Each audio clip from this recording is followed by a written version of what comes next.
Nis rënimi mbi ndërtimit në banesën e Gjulit.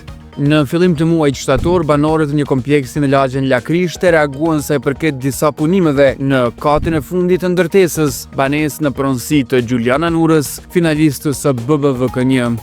Aty dyshoi për mbi ndërtim falë shtimit të konstruksioneve, teksa banorët pretendonin edhe për punë në kushte të mungesës së sigurisë. Drejtori i inspeksionit në komunën e Prishtinës, Bekim Brestovci, pati pranuar se në vendin e ngjarjes janë hasur punëtorë dhe është konstatuar një tentativë për mbi ndërtim. Ai ishte shprehur për Kallzo.com se palës i është dhënë 70 afat për rënim. E një muaj pas, ky proces ka nisur. Priveva Libertas Spahiu sjell pamje të makinerisë së rëndë që është angazhuar gjatë ditës së sotme për të rënuar mbi ndërtimin. Vet Nura ka reaguar indirekt përmes një story në Instagram. Ajo marr shkas nga lajmi për bilancin e personave që kanë humbur jetën në Shqipëri për mbi 30 vjet. Shkaku i pronave është shprehur. Edhe unë valla kam ja nis me fol çka ndodh në këtë shtet.